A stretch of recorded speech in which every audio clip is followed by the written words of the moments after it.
যেমন জাবের রাদিয়াল্লাহু আনহু এক সাহাবী, তিনি বলেন কুন্না নাজিলু ওয়াল কুরআনু ইয়ানজিলু, আমরা আজল করতাম এমন যুগে যখন কোরআন নাজিল হচ্ছিল। আজল মানে কি? স্ত্রীর সাথে মেলামেশা করেছে, তবে বীর্যপাত ভেতরে করে নাই, বাহিরে করেছে স্ত্রীর অনুমতি সাপেক্ষে। এটার মাসআলা তিনি বোঝানোর জন্য বলছেন, হাদিসের কথা মাসালা বোঝানোর জন্য বলছেন, যে ব্যাপারে নবী কিছু বলে নাই আমাদেরকে, এটা হালাল না হারাম, বৈধ না অবৈধ, উচিত না অনুচিত, কিছু বলেন নাই। কিন্তু তিনি দলিল দিচ্ছেন কিভাবে, খেয়াল করেন, যে আমরা এই কাজটা করতাম ওই যুগে যেই যুগে কোরআন নাজিল হচ্ছিল। মানে বোঝেন হাদিসটা, বোঝেন? এর মানেই হলো, যদি এই কাজটা পাপ হতো, যদি এই কাজটা অন্যায় হতো, যদি এই কাজটা নিষিদ্ধ হতো, যেহেতু আমি একা করতাম এমন না, তিনি বলছেন আমাদের সময় প্রচলিত ছিল, এরপর প্রতিবাদ আসে নাই, নিন্দা আসে নাই, অথচ নবী জানতেন, অথচ আল্লাহ জানতেন, অথচ আয়াত আসছিল, অথচ নবীর হাদিস আসছিল, এরপর নিষেধ করা হয় নাই। তার মানে এটা আল্লাহ এবং তার রাসূলের পক্ষ থেকে অনুমোদিত ছিল, বৈধ ছিল। এই হাদিস দ্বারা এটা প্রমাণিত হয় না? এরকম হাদিস একটা না, ডজন ডজন বলা সম্ভব, ডজন ডজন বলা সম্ভব। এজন্য হাদিস কাকে বলে? এই যে বারবার বলছে হাদিস হাদিস, বা আমরা বলি কোরআন হাদিস। হাদিস মানে কি? অনেকে হাদিসের অনুবাদ করে বাণী, নবীজির বাণী, ভুল অনুবাদ, ভুল অনুবাদ। কেন? বাণী কোনটাকে বলে? কথাকেই তো বাণী বলে, তাই না? বাণী কাকে বলে? কথাকেই তো বাণী বলে, তাই না? কিন্তু শুধু কথাকে হাদিস বলে না রে ভাই। হাদিসের কিতাব খোলেন, দেখবেন শুধু নবীর কথা পাবেন না, নবীর ঘুমানোও পাবেন, নবীর খাওয়াও পাবেন, নবীর চুপ থাকাও পাবেন। এগুলো কি?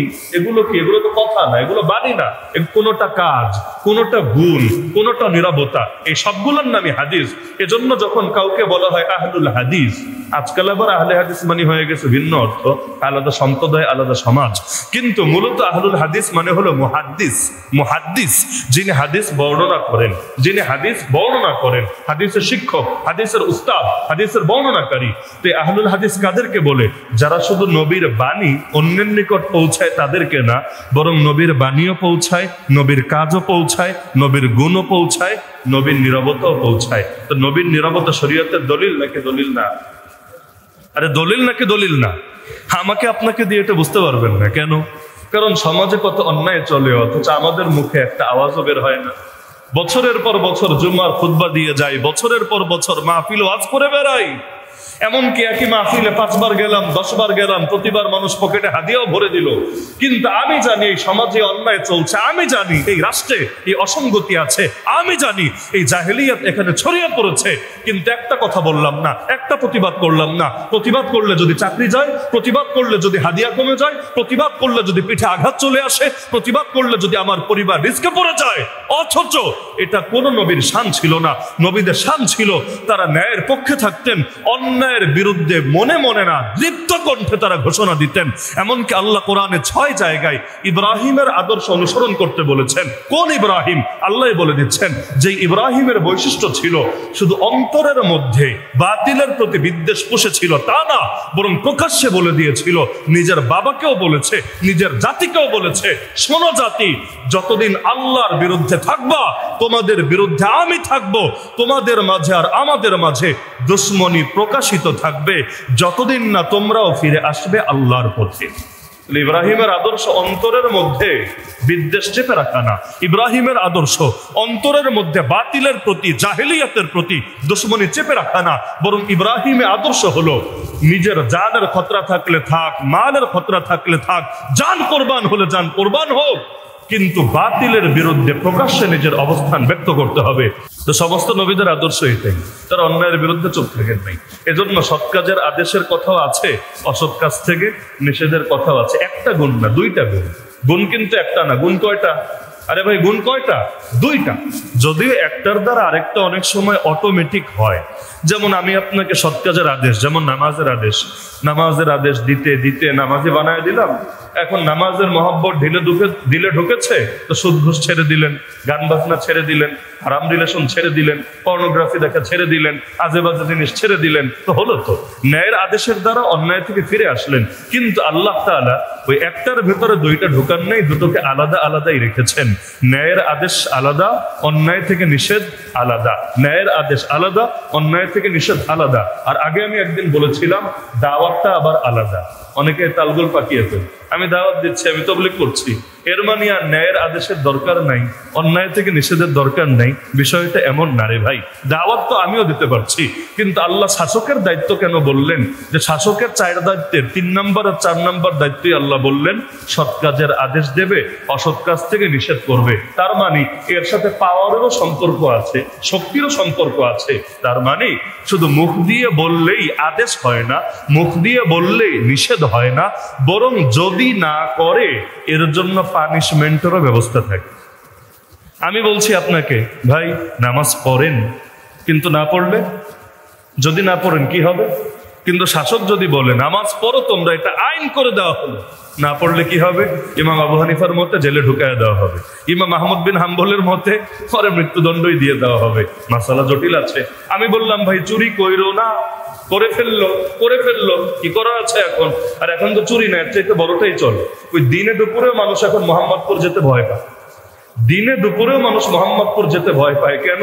যে মাল নিবি নে, তাও তো একটা ব্যাপার ছিল, কিন্তু মাল নিবে কি নিবে না এটা পরে, আগে কোপ 2-4টা দিয়ে নিবে, কোপ দেওয়ার পরে তারপর যদি পায় নিবে, যদি না পায় চলে যাবে।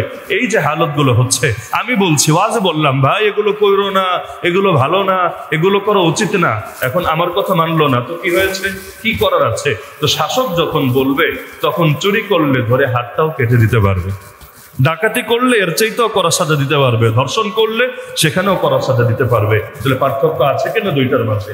অবশ্যই আছে। তো বলছিলাম আল্লাহ বলেন সব রাসূলকে পাঠিয়েছি, কেন?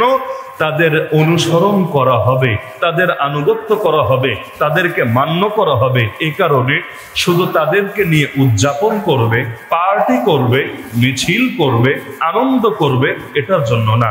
আমার কাছে মাঝে মাঝে হাসি আসে, আজকে বিভিন্ন হ্যাপি বার্থডে বা ইত্যাদি পালন করার পক্ষে যে দলিল দেয়, অনেকের ভাবসা এমন, বড় বড় কিতাব নিয়ে বসে খুলে দেখিয়ে দে, এই যে দেখো এই যে হাদিস, এই হাদিস দ্বারা প্রমাণিত হয়ে গেল। আমার শুধু মজা লাগে এটা, এই হাদিসটা ভাই তুমি বুঝলা, আল্লাহ নবী বুঝলো না, তুমি বুঝলা, আবু বকর বুঝলো না, তুমি বুঝলা, ওমর বুঝলো না, তুমি বুঝলা, ওসমান বুঝলো না, তুমি বুঝলা, আলী বুঝলো না, তুমি বুঝলা, হাসান হোসেন বুঝলো না, তুমি বুঝলা, নবীর সাহাবীরা, তাবেঈরা, তাবে তাবেঈরা রাদিয়াল্লাহু আনহুম আজমাইন কেউ বুঝলো না, তুমি বুঝলা, ইমাম বুখারী বুঝলো না, মুসলিম বুঝলো না, আবু দাউদ বুঝলো না, তিরমিজি বুঝলো না, নাসাঈ বুঝলো না, ইবনে মাজাহ বুঝলো না, আবু হানিফা বুঝলো না, ইমাম আহমদ বুঝলো না, ইমাম শাফিঈ বুঝলো না, ইমাম মালিক বুঝলো না। অদ্ভুত। তাহলে তোমার মাথাটারে নিয়ে তো জাদুঘরে সাজায় রাখা দরকার, কারণ এই রকম মাথা দ্বিতীয় একটা হয়তো আর খুঁজেই পাওয়া যাবে না। আজিব মাথা, মেড ইন বাংলাদেশ মাথা, বিশেষ ধরনের মাথা। ইসলাম রে এমন বোঝা বুঝে ফেলেছে যেভাবে নবী সাহাবী তাবেঈ তাবে তাবেঈরা বোঝে নাই। না হলে তুমি দলিল দিয়ে যা বোঝাচ্ছ, আল্লাহ নবীর জিন্দেগিতে আমল তো নাই, সাহাবী তাবেঈর মধ্যে আমল তো নাই, 500 বছরের মধ্যে আমল তো নাই। তো 500 বছর পর নতুন করে আবার ভাড়া করা লাগবে কেন ইসলামে? তাহলে আগের ইসলাম ভুল ছিল না পরেরটা ভুল, নাকি আগেরটায় কমতি ছিল, কমতি পরেরটায় এনে বাড়িয়ে দেওয়া লাগবে? আগে বেতন কম ছিল, এই সরকার এসে বেতন বাড়িয়ে দিয়েছে, হয় না? আরে হয় না? যেমন আওয়ামী লীগ আমলে পুলিশের সুবিধা কমেছিল না বেড়েছিল? এ জানেন না আপনারা? পুলিশের সুবিধা কমেছিল না বেড়েছিল? বেড়েছিল। পয়সাও লাগে পক্ষে রাখার জন্য। খালি রাজনৈতিক বয়ান দিলেই সবাই পক্ষে থাকে না, বরং পয়সা লাগে, পয়সা। এগুলো তো বিশেষ কিছু ধর্মীয় অবদান আছে। যেমন এক মাহফিলে লক্ষ লোক একত্রিত হচ্ছে, কিন্তু এক এমপি লক্ষ লোক একত্রিত করুক না, দেখুন কয় লাখ টাকা লাগে। এই যে জুমার দিন হাজার হাজার মুসল্লি একত্রিত হচ্ছে, একটা পয়সা কাউকে দিতে হচ্ছে না, উল্টে একটু পরে সবাই পয়সা দিবে মসজিদের দান বাক্সে। কিন্তু একজন রাজনৈতিক নেতা যদি এত লোক একত্রিত করতে চায়, 10,000-এ হবে? 50,000-এ হবে? এমনকি টাকাও লাগবে, বিরানিও লাগবে, মোটরসাইকেলের তেলও লাগবে, বহুত কিছুই লাগবে। তাহলে শুধুমাত্র মুখের কথা দিয়ে সমাজ চলে না, বহুত কিছু লাগে। তো দেখা যাচ্ছে সমাজের মধ্যে বহু কিছুই তো চলে। তো আজকাল ইসলামকে যদি কেউ এমন ভাবে উপস্থাপন করে যার সঙ্গে সুন্নতের মিল নাই, জামাত সাহাবার মিল নাই, সেটাকে লাল কার্ড দেখাতে হবে। কারণ আমাদের নামই হলো আহলে সুন্নাত ওয়াল জামাত। আহলে সুন্নাত ওয়াল জামাত। সুন্নত মানে কার আদর্শ? কার আদর্শ? রাসূলের আদর্শ। আর জামাত মানে কোন জামাত? জামাত মানে তবলিগ জামাত না, জামাত মানে জামাত ইসলামী না, জামাত মানে আমরা 10 জন একটা দল বানালাম এই জামাত না। এখানে জামাত মানে কোন জামাত? জামাতে সাহাবা, জামাতে সাহাবা, সাহাবীদের জামাত। তাহলে আহলে সুন্নাত মানে আমাদের 1 নম্বর আদর্শ, আমাদের 1 নম্বর মূলনীতি কার আদর্শ? আল্লাহ রসুলের আদর্শ। 2 নম্বর মূলনীতি কোন দলের আদর্শ? সাহাবীদের দলের আদর্শ। বাস নামের মধ্যেই যখন আহলে সুন্নাত ওয়াল জামাত, তো এখন পরের মানুষদের থেকে আদর্শ ভিক্ষা করা লাগবে না, তো কোনো দরকার নাই। ইসলাম যেমন ছিল তেমন আছে, তেমনই থাকবে। আর এই সুযোগ তো নাই যে তারা যেই জান্নাতে গিয়েছে আমরা এর চাইতে উপরের জান্নাতে চলে যাব আরো নতুন নতুন কিছু আমল করে। তাদেরকে টপকানোর যেহেতু সুযোগ নাই, সুতরাং তাদের চাইতে 1 লাইন বেশি বোঝারও কোনো দরকার নেই। তো নবীদেরকে যদি অনুসরণ করতে চাই কোন ক্ষেত্রে কিভাবে করব?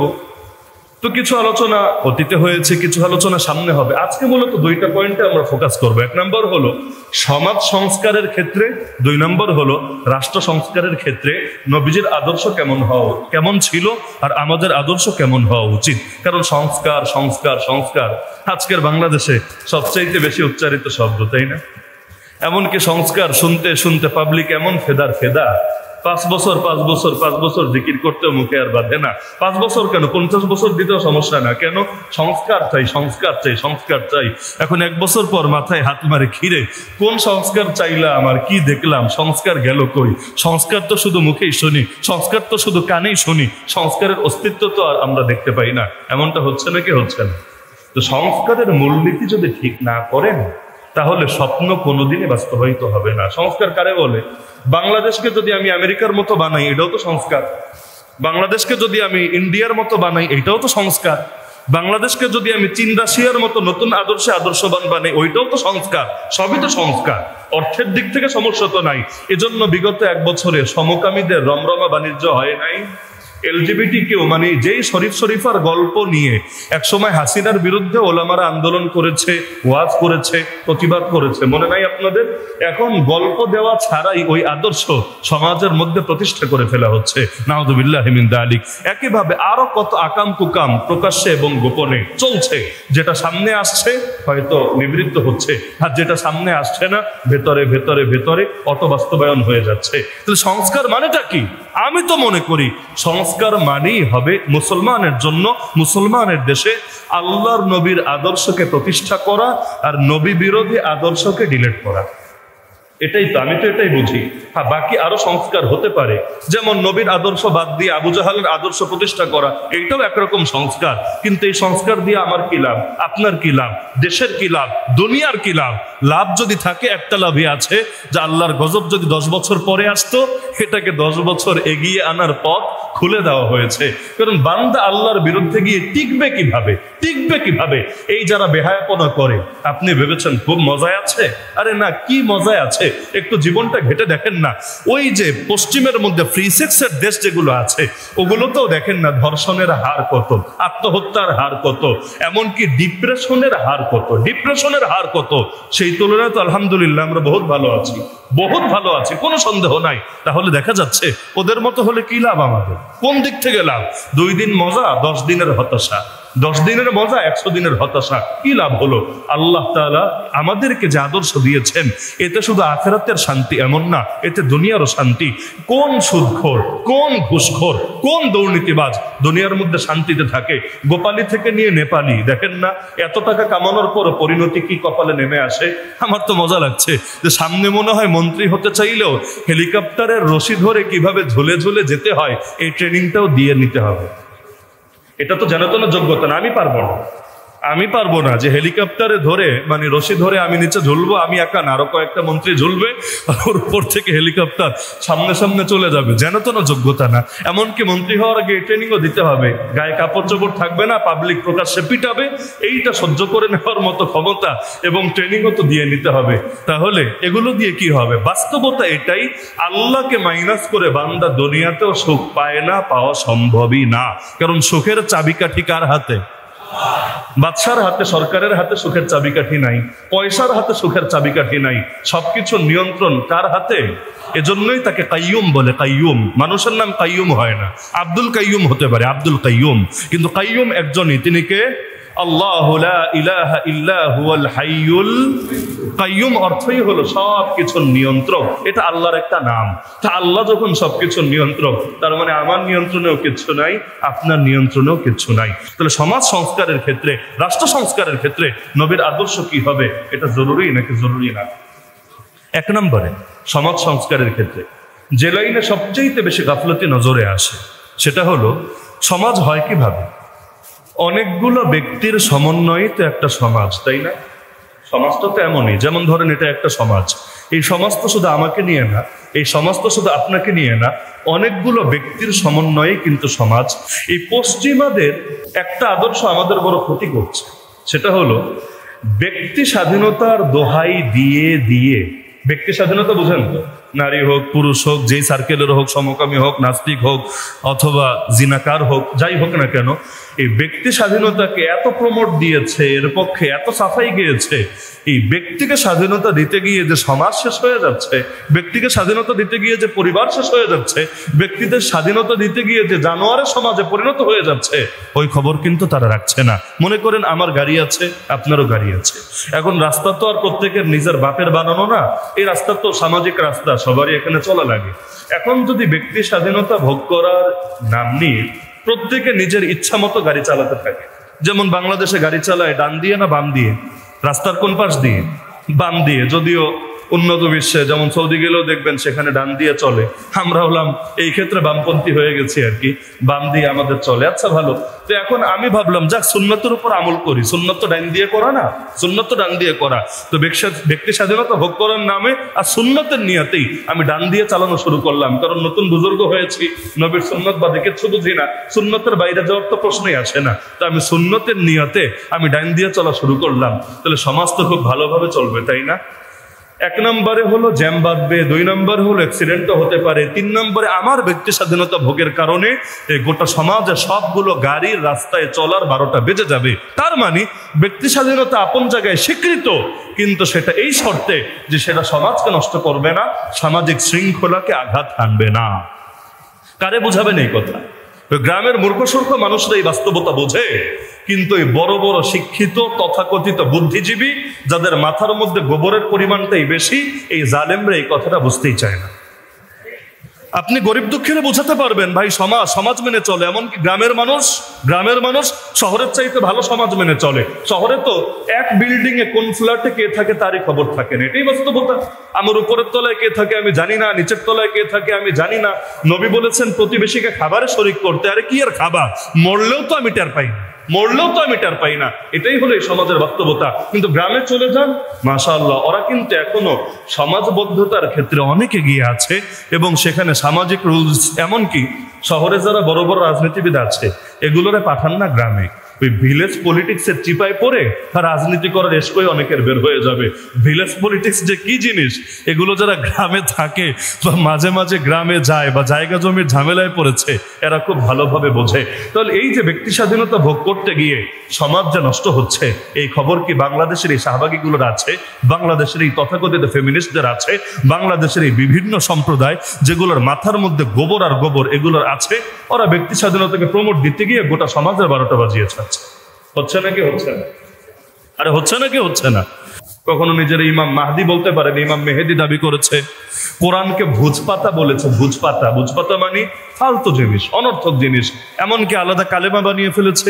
তার ছেলে পর্যন্ত খ্রিস্ট ধর্মের প্রচারণা চালিয়ে যাচ্ছে, একদিন দুদিন তো না, দশকের পর দশক চলছে।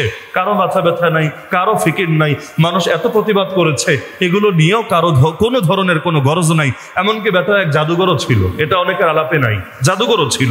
এমনকি আমি নিজে এমন মানুষকে দেখেছি যে নিজে এসে আমার সামনে সাক্ষ্য দিয়েছে, হুজুর ওর সাথে একদিন খারাপ ব্যবহার করেছিলাম, এরপর থেকে যে আমার শারীরিক সমস্যা দেখা দিয়েছে, এখন প্রায় 10 বছর হয়ে গেছে, আমার সমস্যা এখনো কাটছে না। আমার কাছে এসেছিল, হুজুর কোনো পানি পরোটা কিছু দিবেন কিনা, আমার এই রোগের কোনো চিকিৎসা করানোর পদ্ধতি আপনার জানা আছে কিনা। আমি বললাম ভাই আমি এগুলো করিও না, এগুলো পারিও না, যারা এই বিষয়ে পণ্ডিত আছে আপনি তাদের শরণাপন্ন হওয়ার চেষ্টা করেন। তো দেখা যাচ্ছে এই যে সমস্যাগুলো এত আগ থেকে চলছিল, সমাধান নাই, মরার আগেই তো কাবা শরীফ একটা বানায় গেল, নাউযুবিল্লাহি মিন যালিক। আব্রাহা বানিয়েছিল একটা, গোয়ালন্দের মধ্যে তৈরি হলো আরেকটা, কাবার ডিজাইন। আবার বেদি বানালো, মাটি থেকে 12 ফিট উঁচুতে তার কবর দেওয়া হলো, তাও স্বাভাবিক মাথা দেওয়ার কথা যেদিকে, পা দেওয়ার কথা যেদিকে, উল্টা করা হলো। এত কিছু হওয়ার পরও আলেমরা প্রতিবাদ করছে, বিএনপি প্রতিবাদ করছে, জামাত প্রতিবাদ করছে, অরাজনৈতিকরা প্রতিবাদ করছে, সমাজের মুরব্বীরা প্রতিবাদ করছে, দলমত নির্বিশেষে। এখন তো এক একজনকে ফাঁসানোর চেষ্টা চালানো হচ্ছে, তো দলমত নির্বিশেষে প্রতিবাদ করেছে। কেন আপনার এলাকায় হলে আপনি প্রতিবাদ করতেন না? অবশ্যই করতেন, অবশ্যই। এমনকি বাংলাদেশে কিছু এলাকা আছে, ওরা তো আরো আগে মারামারি শুরু করে দিত, ওইখানের মানুষ তো তাও বহুত সবর করেছে, সহনশীলতার পরিচয় দিয়েছে। 4 তারিখ পর্যন্ত ডেট দেওয়া হলো, জেলা প্রশাসকরে বোঝায়, আরে বোঝায়, অরে বোঝায়, সংবাদ সম্মেলন করে, রেজাল্ট 0-0-0। কারো কানের মধ্যে পানি যাচ্ছে না, কারো এটা নিয়ে কোনো ফিকির কাজ করছে না। অবশেষে জুম্মার পরে প্রতিবাদের ডাক দিল, প্রতিবাদ, জাস্ট প্রতিবাদ, ভিন্ন কিছু না, যাতে সরকার একটু চাপে থাকে, যাতে প্রশাসন এটাকে একটু সিরিয়াস নেওয়ার চেষ্টা করে। কিন্তু এটা তো বোঝেনি, প্রতিক্রিয়া জানাতে গেলে প্রতিক্রিয়া সবসময় সীমার ভেতরে থাকে না, মাঝে মাঝে একটু ওভার হয়ে যেতে পারে, এটা অস্বাভাবিক না। নবী মুসা আলাইহিস সালাম ঝগড়া থামাতে গিয়েছিলেন, ভিন্ন কিছু না, দুইজনে ঝগড়া লেগেছে, একজন তার সম্প্রদায়ের আর একজন ফেরাউনের সম্প্রদায়ের। তো ঝগড়া লাগলে কি করে? ওই দূরে যা, একটা ধাক্কা দেয় বা একটা চড় দেয়, একটারে ছেলে দেয়। তো তিনি চেয়েছিলেন আর কিছু নেই, একটু থামাবেন। থামানোর জন্যই ফেরাউনের গোষ্ঠীর যেটা আছে ওটাকে হালকা একটা পাঞ্চ করলেন, ভিন্ন কিছু না, জাস্ট একটা হালকা পাঞ্চ করলেন, যে একটু দূরে থাক, একটু কথাটা বলতে দে, ঝামেলাটা মিটমাট করতে দে। তো নবীর শক্তি বলে কথা, আমার আপনার শক্তি তো না। আল্লাহ নবী মুসা খালি পাঞ্চ করলেন, তিনি ভাবেনও নাই, কিন্তু হয়ে গেল, জায়গায় বেচারা মরে গেল। পরে খুনের মামলার কারণে তাকে দেশ ছেড়ে আর এক দেশে গিয়ে আশ্রয় নিতে হলো। সেখানে শুআয়ব আলাইহিস সালামের কাছে থাকলেন, 10 বছর দিন মজুরের কাজ করলেন, আবার তার জামাইও হলেন, তার কন্যাকে বিয়ে করলেন, অবশেষে আবার নিজের দেশে ফিরে আসলেন। এই যে খুনের মামলার আসামি তিনি হলেন, আসলে খুনটা কি ইচ্ছা করে করেছিলেন? বিলকুল ইচ্ছা তার ছিল না। না হলে আপনি কিভাবে ভাবেন কোন নবী খুন করার ইচ্ছা করতে পারেন, কোন নবী খুনি হতে পারেন? নাউযুবিল্লাহি মিন যালিক। কিন্তু তিনি চান নাই, এটা হয়ে গেছে। এরকম কত উদাহরণ আপনি হাদিসের ভান্ডারের মধ্যে খুঁজে পাবেন। এমনকি এজন্য আল্লাহ নবীও তো বলে দিয়েছেন, কোরআনের আয়াতের মধ্যেও আছে, তোমরা এই কাফের মুশরিকরা যেগুলোর পূজা করে এগুলোকে গালি দিও না, মূর্তিকে গালি দিও না, দেবদেবীকে গালি দিও না। ওয়ালা তাসুবুল্লাযীনা ইয়াদউনা মিন দুনিল্লাহ। দিলে কি হবে? তোমাদের ক্রিয়ার জবাবে ওদের যে প্রতিক্রিয়াটা আসবে এটা ভালো হবে না। কি প্রতিক্রিয়া আসবে? ফায়াসুবুল্লাহ আদওয়ান বিগাইরি ইলম। তারাও না বুঝে আল্লাহরে গালি দিয়ে বসবে। তুমি দিবা তার দেবতাকে, সে গালি দিয়ে বসবে আল্লাহকে। যদিও তুমি ডাইরেক্ট আল্লাহরে গালি দেও নাই, কিন্তু তোমার ক্রিয়ার কারণেই কিন্তু এই প্রতিক্রিয়া নেমে এসেছে, সুতরাং এর দায় তোমাকে নিতে হবে। এজন্য অন্য হাদিসে আছে, নবী বলেছেন, খবরদার নিজের বাবা মাকে গালি দিবা না। সাহাবী বলেন, ইয়া রাসূলুল্লাহ, বাবা মাকে আবার কেউ গালি দেয় নাকি?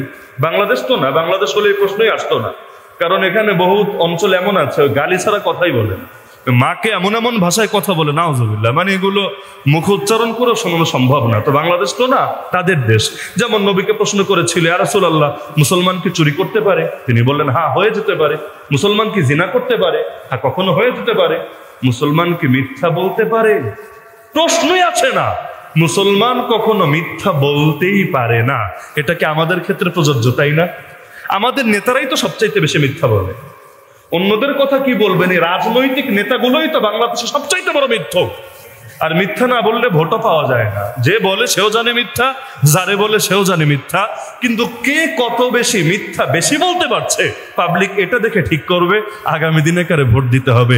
এই জন্য যে নবীর আদর্শকে পছন্দ করে না, সেও বলে ক্ষমতায় আসলে দেশ চলবে মদিনা সনদ দিয়ে। মক্কা সনদ না, তায়েফ সনদ না, একেবারে মদিনা সনদ দিয়ে দেশ চলবে। অথচ সেও জানে মদিনা সনদ দিয়ে চলবে না দিল্লি সনদ দিয়ে চলবে। তবুও কেন বলা লাগে? কারণ এগুলো না বললে পাবলিক খায় না। এজন্য বাংলাদেশে সেকুলার দলগুলো নির্বাচন আসলে ধর্ম ব্যবসা করা লাগে, মাথায় টুপি দেওয়া লাগে, গায়ে জামা দেওয়া লাগে, আর নারী হলে এমনকি ডাইনি হলেও মাথার মধ্যে নতুন হিজাব পরা লাগে, পারলে একটা উমরা, না পারলে অন্তত শাহজালাল মাজার, শাহজালালের দরগা, কম এগুলো তো করা করা লাগে, না হলে পাবলিক খায় না, পাবলিক ভোট দেয় না। এগুলো হলো সেকুলারদেরও করা লাগে। এটাই হলো এই দেশের নিকৃষ্ট বাস্তবতা। আল্লাহ মাফ করুক আমাদেরকে। আবার এখানে পুরা খাঁটি ধর্মের কথাও বলা যায় না। যেমন ইসলামী দলগুলো কয়বার বলতে পারে আমরা যদি ক্ষমতায় আসি সহশিক্ষা বন্ধ করব, আমরা যদি ক্ষমতায় আসি বিভিন্ন এই যে গান বাজনা এবং এই সংস্কৃতির নামে যে অপসংস্কৃতি হচ্ছে এগুলো বন্ধ করব, আমরা যদি ক্ষমতায় আসি তাহলে আমরা সুদ দূর করব, কারণ সুদ মানেই বৈষম্য, সুদ যত বাড়বে বৈষম্য তত বাড়বে। এগুলো কিন্তু মুখ দিয়ে বলা যায় না। কেন? মিডিয়ার ভয়ে। যদি বলে, প্রথম আলো যদি রাগ করে, ডেইলি স্টার যদি রাগ করে, যদি মিডিয়া ট্রায়ালের শিকার হয়, তাহলে ভোট সব 12টা বাজবে। এজন্য যারা ইসলামী দল করে তারাও বোঝানোর চেষ্টা করে আমরাও লিবারেল, আমরাও ডেমোক্রেটিক, আমরাও গণতান্ত্রিক, আমরা গণতান্ত্রিক সিস্টেমের ভেতরেই যতটুকু পারি ইসলামের খেদমত আঞ্জাম দিতে চাই। এরকম বলে নাকি বলে না? সিস্টেমটাই এমন যে এখানে আসলে সিস্টেমের ভেতরে থেকে খুব বেশি পরিবর্তন করা সম্ভবই না। কেউ যদি সম্পূর্ণ পরিবর্তনের ওয়াদা আপনাকে দেয় সে ধোঁকাবাজ অথবা বলদ, এই দুইটা ছাড়া কোনো কিছু না। ট্রাক যদি ঠেলতে হয় কিভাবে ঠেলতে হবে? ট্রাক থেকে নামতে হবে, নেমে পেছন থেকে ধাক্কা মারতে হবে, তাহলে ট্রাক সামনে যাবে। কিন্তু ট্রাকের উপরে বসে যদি ঠেলতে থাকেন পুরা শক্তি দিয়ে, সবাই মিলে ঠেলতে থাকেন, ট্রাক সামনে যাবে তো, তাই না? কি যাবে? যাবে না। এজন্য আমার একটা জিনিস বুঝে আসে, এই যে বিভিন্ন নির্বাচনে, ধরেন আমিও যদি নির্বাচনে পাস করি, এটাকে কিন্তু আপনি ইসলামের বিজয় বলে চালিয়ে দিতে পারেন না। এটা ধোঁকা, এটা বাটপাড়ি, এটা অনৈতিকতা, এটা প্রতারণা ছাড়া কিচ্ছু না। কারণ আপনি যখন উজু করলে যদি আপনি বইলে দেন ভাই তোমার তো নামাজ হয়ে গেছে, তাহলে অত কষ্ট করে নামাজ আর পড়বে না। কি বোঝেন নাই? উজু করার পরে বলেন মাশাআল্লাহ হক আদায় হয়ে গেছে, তুমি তো মুসল্লি রে ভাই, তাহলে কষ্ট করে নামাজ পড়ার কোনো দরকার আছে? ভিসা করা শেষ, এখনো যায় নাই সৌদি, আপনি বললেন তুমি তো হাজি সাহেব হয়ে গেছো, আল হাজ অমুক, এখন থেকে তার ট্যাগ লেগে গেছে, তাহলে কষ্ট করে সৌদি আরবে গিয়ে হজে যে কি কষ্ট, যারা যায় নাই বুঝবে না।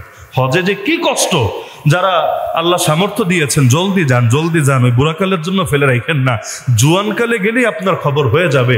আর সেখানে বুড়া হওয়ার পর যে ফেলে রাখেন, মাঝে মাঝে চোখ থেকে পানি চলে আসে। কিভাবে পারে এই মুরব্বী মানুষগুলো এভাবে এই জামানায় কাজগুলো করতে? পারে তো ইমানের জোশে পারে, কিন্তু নিঃসন্দেহে বড় কষ্টদায়ক এটা। তাহলে দেখা যাচ্ছে এখন ইসলামের বিজয় বলে চালায় দিলেন। যেমন ধরেন উদাহরণ হিসেবে বলা লাগে আর কি, এগুলো সাধারণত বলতে চাই না। ডাকসু নির্বাচন হলো, একদল বিজয়ী হলো, অন্যরা পরাজিত হলো। যারা বিজয়ী হলো, আপনি যদি বলেন এটা ইসলামের বিজয়, ইসলাম পন্থার বিজয়, নিঃসন্দেহে ভালো মানুষের বিজয়, সন্দেহ নাই। নিঃসন্দেহে জনপ্রিয় ব্যক্তির বিজয়, সন্দেহ নাই। কিন্তু আমার শব্দটাও খেয়াল করেন, বইলে দিলেন ইসলামের বিজয়, তার মানে কি আগামীকাল থেকে ইসলামী শাসন কায়েম হবে, আগামীকাল থেকে ইসলামী বিচারাচার হবে, চুরি করলে হাত কেটে দিবে, আগামীকাল থেকে পর্দাপশিদা কায়েম হবে, নামাজ কায়েম হবে, ইসলামী অর্থনীতি কায়েম হবে। অর্থ তো এটাই দাঁড়াচ্ছে, ভিন্ন কিছু না। আমি তো এটাই বুঝি, অর্থ এটাই দাঁড়াচ্ছে। আর পাশাপাশি আরেকটা অর্থ দাঁড়াচ্ছে যে বাকি যারা হেরেছে এগুলো কুফুর, এগুলো জাহেলিয়া, এগুলো শিরিক, এগুলো নেফাকি। কেন? যারা হেরেছে এদের মধ্যে অনেক হুজুরও নাই, একদল তো হারে নাই, যারা হেরেছে এদের মধ্যেও বিভিন্ন ইসলামী দলের প্রতিনিধি নাই। যদি এটাকে ইসলাম ভার্সেস কুফুর বলে আপনি চিত্রিত করেন, ফলাফল কি হবে বোঝেন? ফলাফল হলো একদল ইসলাম পন্থী বানাতে গিয়ে বাকিদেরকে কুফুরপন্থী অটোমেটিক বানিয়ে ফেলেছেন। কারণ এক আঙ্গুল যদি এভাবে তুলি, 3 আঙ্গুল কিন্তু অন্তত এভাবে ফিরে আসে আমার দিকে। তাহলে একদলটা জান্নাতে দিতে গিয়ে বাকিরা যে জাহান্নামে চলে যাচ্ছে, ওই খবর কি আমাদের আছে? আর এর আরেকটা ক্ষতি আছে। ক্ষতি হলো বাকিদের ভেতরেও ধীরে ধীরে ইসলামের বিরুদ্ধে ক্ষোভ তৈরি হবে যে ইসলামই মনে হয় আমাদের প্রতিদ্বন্দ্বী হয়ে দাঁড়িয়েছে। এখন তাদের মধ্যেও যে ইসলামের জন্য কিছু করার বা ইসলামের প্রতি যে সফট কর্নার ছিল, ধীরে ধীরে এটা নষ্ট হবে। তারাও বামদের সাথে, নাস্তিকদের সাথে, হিন্দুত্ববাদীদের সাথে আরো বেশি করে হাত মিলাবে। তো রাজনীতির বৈশিষ্ট্য হলো যত সম্ভব শত্রু কমাবেন, বন্ধু বাড়াবেন। কিন্তু আমাদের কালচার হয়ে গেল যত সম্ভব বন্ধু কমাবেন, শত্রু বাড়াবেন। অথচ কোরআন খোলেন, আল্লাহ বলেছেন কাউন্টার দিতে গেলেও এমন ভাবে দিবা, এমন সুন্দর ভাবে দিবা যাতে করে তোমার দুশ্মনও তোমার অন্তরঙ্গ বন্ধু হয়ে যায়। ইদফা বিল্লাতি হি আহসান ফাইদা আল্লাযী বাইনাকা ওয়া বাইনাহু আদাওয়া কান্নাহু ওয়ালিয়ুন হামীম। আল্লাহ মাফ করুক, আমরা কাউকে নাস্তিক বলতে পারলেই খুশি, ইহুদি খ্রিস্টানের দালাল বলতে পারলেই খুশি, কাউরে ইসলাম থেকে দূরে ঠেলে দিতে পারলেই খুশি। ইসলাম যেন আমার বাপ মায়ের ঠিকাদারি, আমার নিজস্ব তালুকদারি, এখানে আমি আর কাউকে ভাগ দেব না। আমাদের হাতে যদি জান্নাতের নিয়ন্ত্রণ থাকতো, আমরা যে কি করতাম আল্লাহ ছাড়া কেউ ভালো জানে না। তাহলে আত্মীয় স্বজনকে দিয়ে অন্য কাউকে ভাগেই দিতাম না। এজন্য আল্লাহ এগুলো বান্দার হাতে দেন নাই। এমনকি হেদায়েতের মালিক নবীজিকেও বানান নাই। নবীজি হেদায়েতের মালিক না। যদি হেদায়েতের মালিক হতেন অন্তত সবার আগে নিজের চাচাটারে হেদায়েত দিতেন। বিশ্বাস হয় না? আমি আপনি তো কত পরের, কত দূরের মানুষ। আরে আমি আপনি তো ভাগেই পেতাম না এত দূর আসতে আসতে। সবার আগে যিনি হেদায়েতটা পেতেন তিনি হলেন আবু তালেব। কারণ নবীর বাবার অবর্তমানে চাচাই তো বাপের মতো। আর আবু তালেব কোন কাজটা এমন করেছে যেটা বাপের মতো না, বাপের চাইতেও বেশি কিছু করেছে।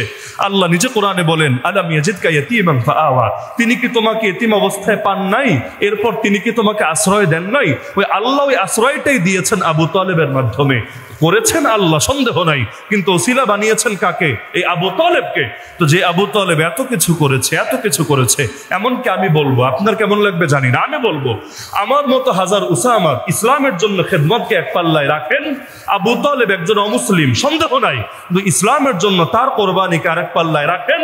আবু তালেবের কোরবানির পাল্লা আমার মতো হাজার উসামার পাল্লার চাইতে ভারী হবে। কি করেছে ইসলামের জন্য দেখেন আপনি। যেই কয়দিন বেঁচে ছিল ওই জেলে পর্যন্ত নবীর সঙ্গী ছিল। আমার আপনার কি হয়, জেলে গেলে নামটাও মুখে আসতে চায় না, নামটাও মুখে আসতে চায় না। অথচ যেই কয়দিন জেলে ছিল নিজের, শুধু নিজে না পুরো বংশকে সাথে নিয়ে, যার মধ্যে দুধের বাচ্চারাও ছিল, ওরাও খাবারের কষ্ট করছিল। অথচ আবু তালেবের কোনো সমস্যা ছিল না, তার বিরুদ্ধে কোনো মামলা, কোনো অভিযোগ কিচ্ছু ছিল না। কিন্তু এত কোরবানি দিয়েছে ইসলামের জন্য, আল্লাহর নবীর জন্য। এজন্যই বুখারীতে হাদিস আছে, আল্লাহ অনেক সময় ইসলামকে শক্তিশালী করেন পাপিষ্ঠ ব্যক্তির মাধ্যমে। ইন্নাল্লাহা লা ইউআইয়িদু হাযাদ দ্বীন বির-রাজুলিল ফাজির। মাঝে মাঝে ভয় লাগে এই হাদিসটা শুনলে, ভয় লাগে। কেন ভয় লাগে? ধরেন আমার দ্বারা, আপনার দ্বারা ইসলামের কিছু কাজ হলো, মনে করেন ইসলামের বড় কোনো খেদমতি হয়ে গেল, কিন্তু আমি যে এই হাদিসের অন্তর্ভুক্ত না কিভাবে নিশ্চিত হব? আমার ব্যক্তিগত আমলের দিকে তাকাই, আখলাকের দিকে তাকাই, ইমানের দিকে তাকাই, নিজের হালতের দিকে তাকাই, প্রত্যেকে তাকান না, দেখবেন এই ভয়টাই হবে, আল্লাহ যদিও আমি ইসলামের কিছু কাজ করছি কিন্তু না জানি আমিও এই হাদিসের অন্তর্ভুক্ত আছি। যে আবু তালেবের দ্বারাও তো আল্লাহ ইসলামের কিছু কাজ করিয়ে নিয়েছেন, কিন্তু সে তো জাহান্নামী হয়েছে, জান্নাতি হতে পারে নাই। তা আমারও যদি এমন পরিণতি হয়, আল্লাহ মাফ করুক আমাদেরকে। এজন্য আমাদের অনেক সময় হয় ওই দিন কায়েম করতে গিয়ে নিজের ভেতরে দিনের আর খবর থাকে না। আল্লাহ মাফ করুক। সমাজ আগে না ব্যক্তি আগে? আপনার আখেরাতে আপনার প্রশ্নের জবাব কে দিবে? সমাজ দিবে না ব্যক্তি দিবে? আপনার জান্নাতে জাহান্নামে আপনার সমাজ যাবে না আপনি ব্যক্তি যাবে? যদি এমন হয় আপনার মেহনতে গোটা বাংলাদেশ ও ইসলামের বাংলাদেশ হয়ে গেল, কিন্তু আপনার পাপের কারণে, আপনার পদস্খলনের কারণে আপনি জাহান্নামী হয়ে গেলেন, তাহলে আপনার দ্বারা বহু লোক সুফল পেল, বহু লোক হেদায়েতের পথে আসলো, সন্দেহ নাই, কিন্তু আপনার শেষ পরিণতিটা কি হলো? এজন্য আল্লাহ কোরআনে বলেন, আগে নিজেকে বাঁচাও জাহান্নাম থেকে, সাথে ফ্যামিলিকেও বাঁচাও জাহান্নাম থেকে। সবার আগে বলেছেন নিজের কথা, ও আনফুসাকুম ও আহলিকুম নারা। কিন্তু আমরা অন্যদেরকে নিয়ে এত পেরেশান, মাঝে মাঝে নিজেকে নিয়ে ভাবার সময় থাকে না। নামাজটাই পড়ে না ঠিক মতো, দিন কায়েম করে উল্টে ফেলবে, নাউযুবিল্লাহি মিন যালিক। হ্যাঁ, কোনটা সমালোচনা করি পয়েন্ট বুঝেন। একজন যদি বেনামাজি হয়েও দিন কায়েমের জন্য মেহনত করে, আমি বলতে পারি না ভাই তুই দিন কায়েমের মেহনত করিস না, এটা তো আরেক ভণ্ডামি হবে। কিন্তু কোন পয়েন্টটা সমালোচনা, পয়েন্টটা বোঝেন। তার দিন কায়েমের দরদ নিয়ে প্রশ্ন না, কিন্তু তার যে নিজেকে নিয়ে গাফলতি, নিজেকে জাহান্নামের দিকে ঠেলে দেওয়া, এটা নিয়ে প্রশ্ন। কারণ আমি 3.5 হাত বডির মধ্যে দিন কায়েমে বাধা কোথায়? রাষ্ট্রে দিন কায়েম করতে পারছি না এস্টাবলিশমেন্টের কারণে, রাষ্ট্রে দিন কায়েম করতে পারছি না ওই বিভিন্ন নেপথ্যের খলনায়কদের কারণে। মানলাম এই ওজর আল্লাহ মাফ করে দিতে পারে না? আরে পারে না? সুমাইয়া রাদিয়াল্লাহু আনহা শহীদ হয়েছেন, ইসলামের বিজয় দেখে যেতে পারেন নাই, কি লস হয়েছে আমাকে বলেন? তিনি জাহান্নামী হয়ে গেছেন, তিনি জান্নাত থেকে পিছিয়ে গিয়েছেন, প্রশ্নই আসে না। আমার তরিকা যদি সহি হয়, আমার মেহনত যদি সহি হয়, আমি যদি ফল ঘরে তুলে যেতে নাও পারি, আল্লাহ আমাকে মোটেও ঠকাবেন না, বরং আল্লাহ আমাকে সর্বোচ্চ বিনিময় দিয়ে দেবেন ইনশাআল্লাহ। কারণ কোরআনে আছে, সৎকর্মশীলদের বিনিময় আল্লাহ নষ্ট করেন না, ইন্নাল্লাহা লা ইউযিউ আজরাল মুহসিনিন। লেকিন আমার এই দেহে আমার দিন কায়েমে বাধা কোথায় বলেন? জিহাদ করতে পারেন না, বাধা আছে, তো নামাজ পড়তে পারেন না, কিসের কারণে? বলবেন হুজুর অনেক ব্যস্ততা আছে। ধরলাম জোহরে ব্যস্ততা, আসরে ব্যস্ততা, ফজরের সময় কি ব্যস্ততা? জোহরে অফিসে ছুটি দেয় না, এজন্য জামাত ছুটে যায়, একা পড়ে নিতে হয়। আসরে চাপে থাকেন, জামাত ছুটে যায়, একা পড়ে নিতে হয়। ফজরে কি ওজোর বলেন না? সবচাইতে বেশি মুসল্লি হওয়া দরকার ছিল ফজরে, অথচ সবচাইতে কম মুসল্লি হয় ফজরে।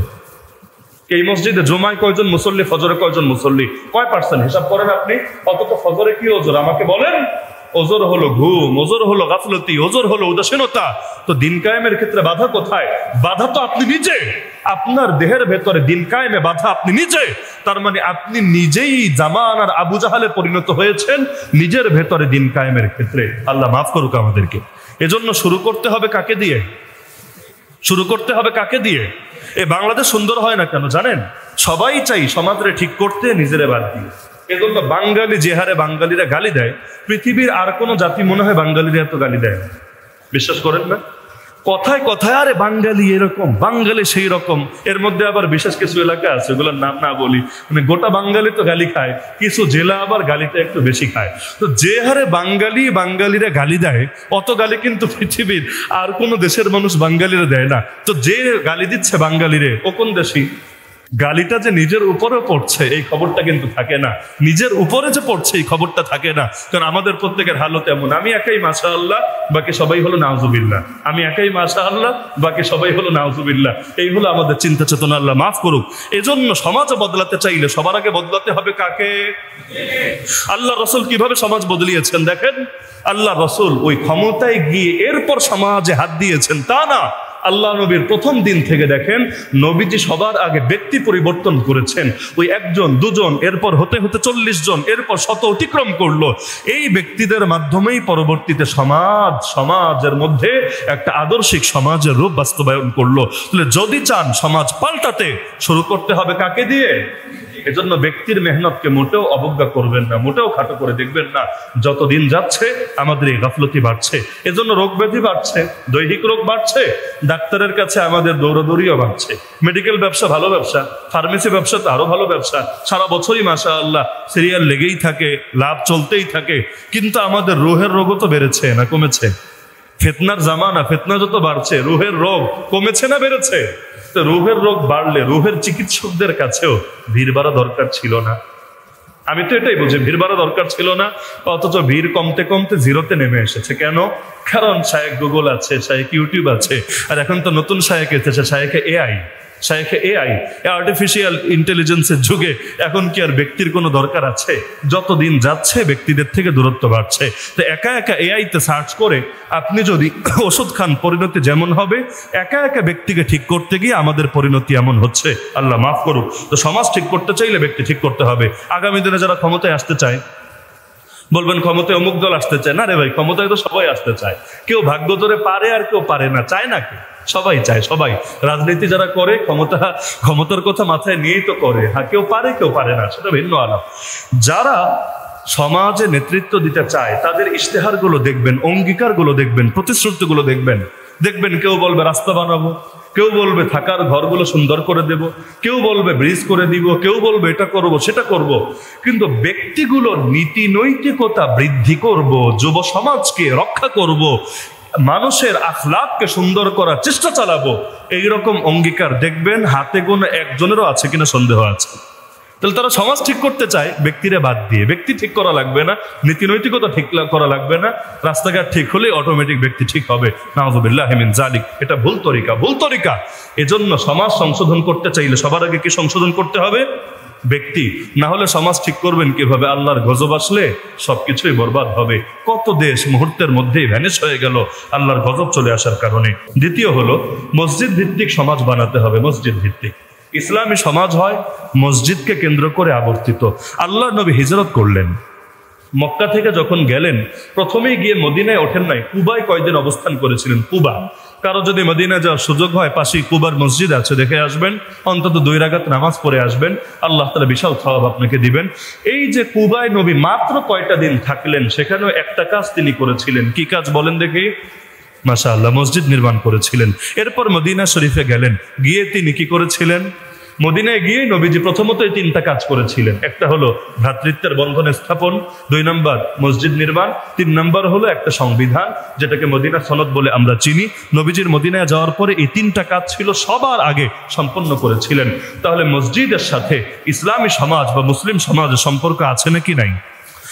আজকেও দরকার ছিল আমাদের সমাজ মসজিদকে কেন্দ্র করে আবর্তিত হবে। আপনি মসজিদের সিস্টেম দেখেন না, এই যে অক্তিয়া নামাজের ক্ষেত্রেও স্বাভাবিক সিস্টেম হলো সুন্নত নামাজ পড়বো ঘরে, ফরজ নামাজ পড়বো মসজিদে, যাতে ঘরও জিন্দা থাকে, ঘরের মধ্যেও যাতে জিন শয়তান আশ্রয় না বাঁধে এবং সেখানে বরকত চালু থাকে। আর মসজিদে এসে ফরজ নামাজ পড়বো, তবে জুমা প্রত্যেক মসজিদে পড়বো না, জুমা পড়বো জামে মসজিদে।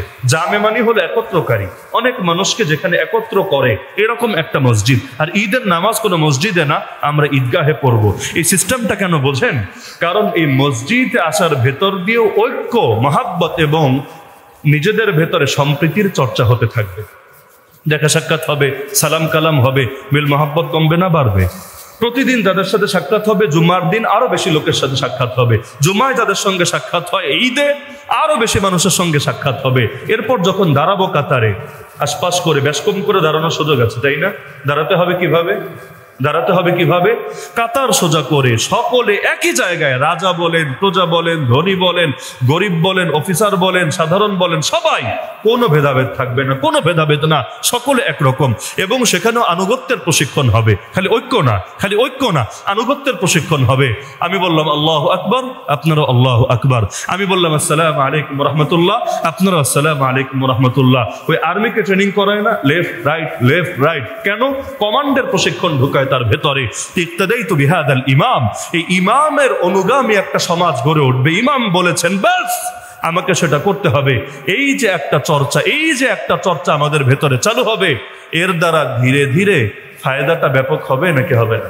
এটাও এক ধরনের ট্রেনিং, ইবাদতের ভেতর দিয়েও ট্রেনিং হতে থাকবে। তাহলে মসজিদ ভিত্তিক সমাজ এর দরকার আছে নাকি নাই? আজকাল তো মসজিদ ভিত্তিক সমাজ চলে না। মসজিদ ভিত্তিক সমাজ হবে, ঐক্যের প্রশিক্ষণ, সম্প্রীতির প্রশিক্ষণ, আনুগত্যের প্রশিক্ষণ, সবগুলোই একসাথে চলবে।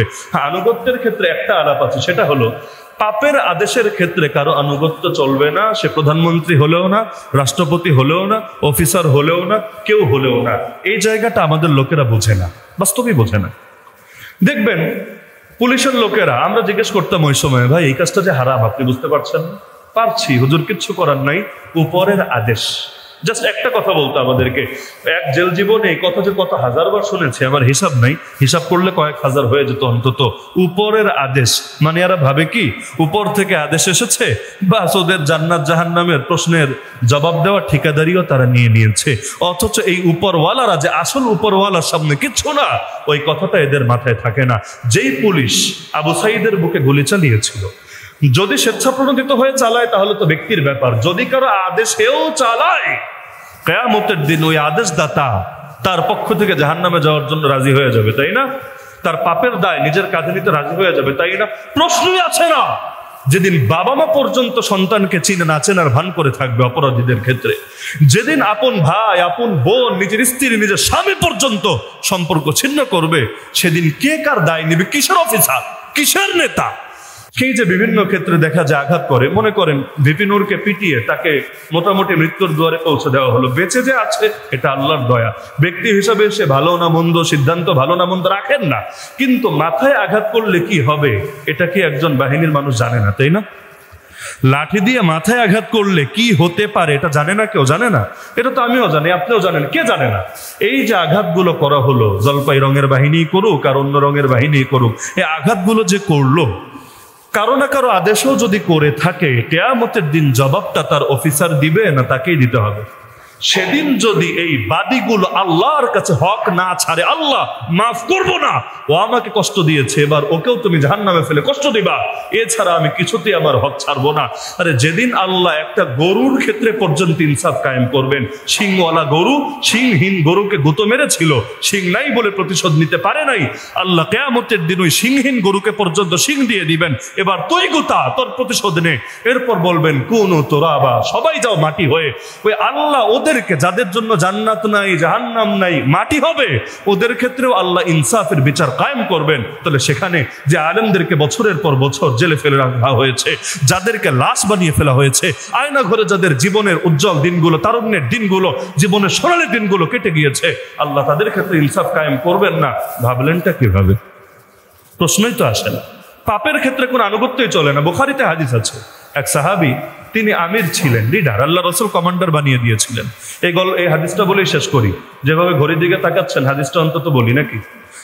আল্লাহ রাসূল সাল্লাল্লাহু আলাইহি ওয়াসাল্লাম এক সাহাবীকে কমান্ডার বানিয়ে দিয়েছিলেন, জিহাদের ময়দানের কমান্ডার।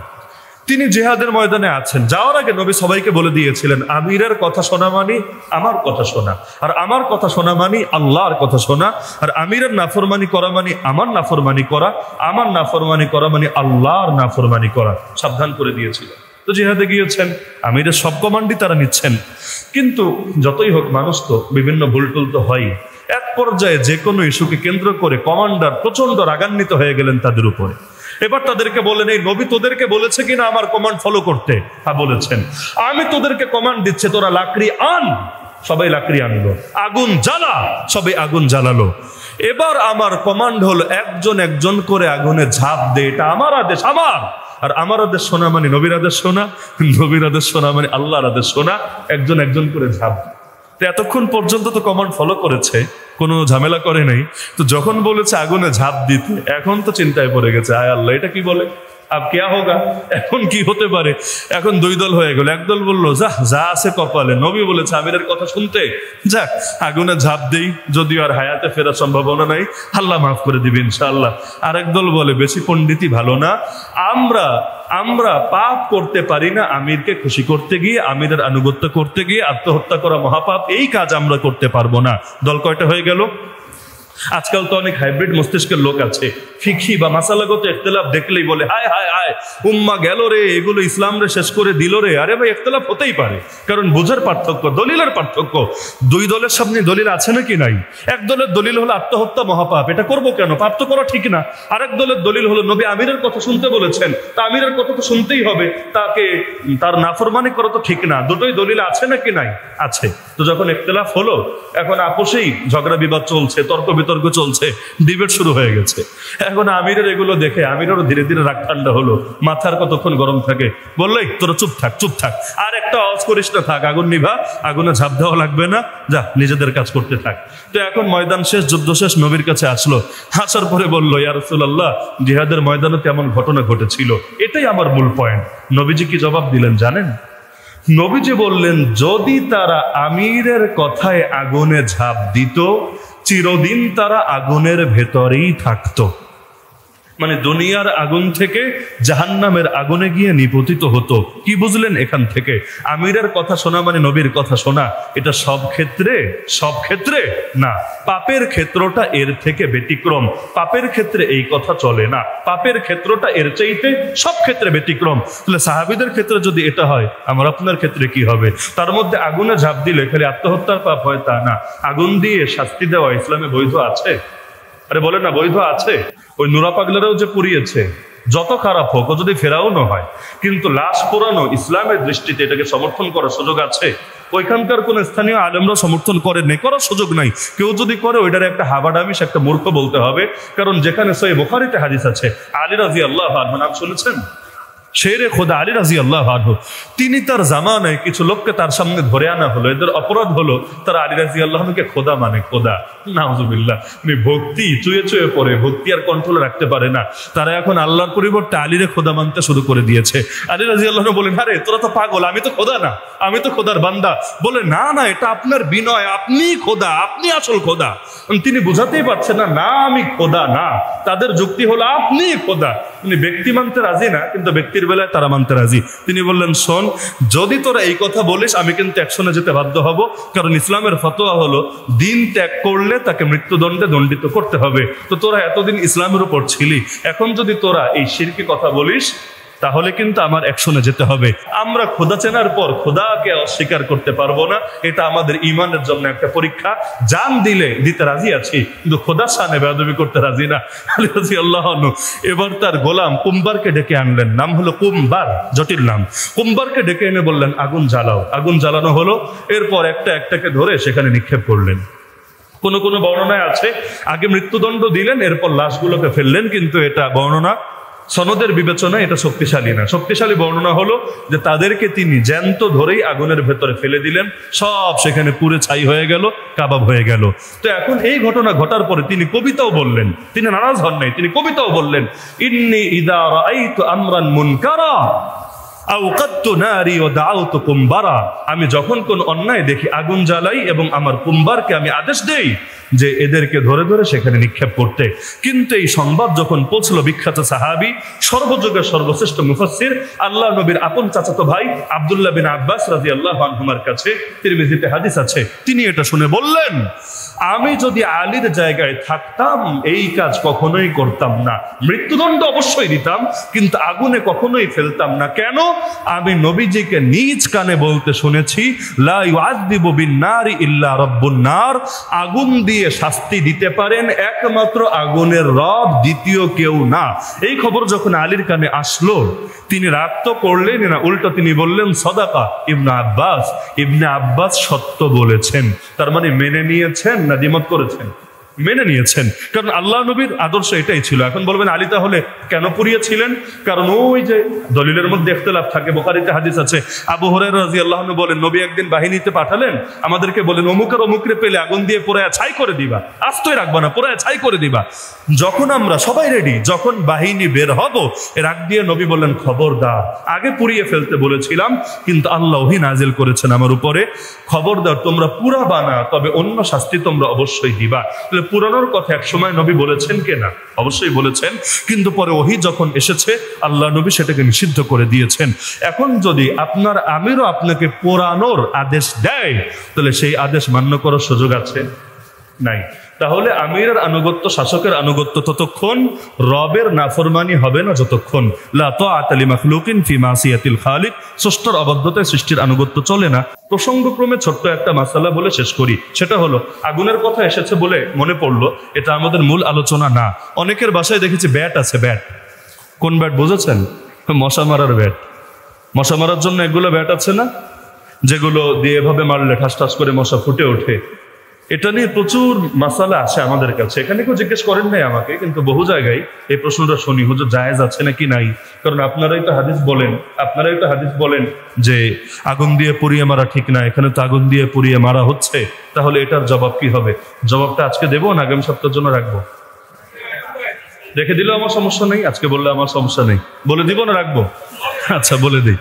সেটা হলো, কোন আলেম ভালোভাবে ফতোয়া দিয়ে দেয় যে না, এটা দিয়ে ব্যবহার করা জায়েজ নেই, আগুনে পুড়ে মারা যায়, কিন্তু আমার দৃষ্টিতে এই ফতোয়াটা সহি না। কেন? কারণ বাস্তবে কাজটা কি হয় সেটা দেখেন। আপনি যখন ব্যাট দিয়ে মশাকে আঘাত করছেন, মাছিকে আঘাত করছেন, সে মারা যাচ্ছে মূলত ইলেকট্রিক শকের কারণে। ইলেকট্রিক শকের কারণে যখন তার কোষগুলো সেখানে শুকিয়ে যাচ্ছে, এক পর্যায়ে যদি ইলেকট্রিকের পাওয়ার বেশি থাকে, ইলেকট্রিসিটির পাওয়ারটা যদি বেশি থাকে, তাহলে সেই ক্ষেত্রে এখানে এক ধরনের উত্তাপের মতো প্রকাশ পায়, কিন্তু তার মরণটা সেই উত্তাপের কারণে হয় নাই, বরং ইলেকট্রিক শকের কারণে তার রক্ত জমে গেছে এবং তার কোষগুলো ধীরে ধীরে সেখানে ক্ষতিগ্রস্ত হয়ে এখান থেকেই সে মৃত্যুবরণ করেছে। পরবর্তীতে যেটা দেখা যায় আগুনের মতো জ্বলে উঠেছে, এটা হলো ওই কোষগুলো জমে থাকার কারণে উত্তাপ এবং ইলেকট্রিসিটির প্রভাবটা তার গায়ে প্রকাশ পেয়েছে। মূলত এটা আগুন দিয়ে হত্যা করা না, আগুন দিয়ে শাস্তি দেওয়া না, আগুন দিয়ে তাকে নিধন করা না, দুইটার মধ্যে পার্থক্য আছে।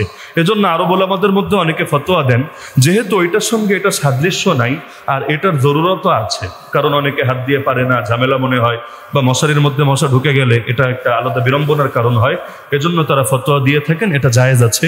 তবে বাংলাদেশে যারা এটাকে মনে করেন ওই যেহেতু একটু জ্বলে গেছে, তারা মনে করেন ওই আগুনের কারণে মনে হয় মৃত্যুটা হয়েছে, চুলায় নিয়ে ফেললে যেমন হয় এখানেও তেমন হচ্ছে, এজন্য তারা এটাকে অবৈধ বলেন। তবে মূল কারণটা আলোকে বোঝা যায় যে আসলে এটাকে ওইটার সাথে না মিলানোটাই সতর্কতার দাবি। তবে কেউ যদি মনে করে আমি আর ইখতিলাফের জায়গায় গেলামই না, ওই বিতর্কে আমার যাওয়ার দরকার নেই, আমার হাত আছে মাশাআল্লাহ, 2 হাতে যথেষ্ট মশা 14 গোষ্ঠী উদ্ধারের জন্য, তাহলে ঠিক আছে, এটা নিয়ে তার সমস্যা নাই। তো কেউ যদি ব্যবহার করে, তারে আবার হারামি, তারে আবার নাফরমানি, এগুলো বলার কোনো সুযোগ নাই, কারণ এটা আর ওইটা এক না, দুটোর মধ্যে পার্থক্য আছে। মনে থাকবে তো ইনশাআল্লাহ। আল্লাহ সবাইকে যে আলোচনাগুলো হলো বোঝার তৌফিক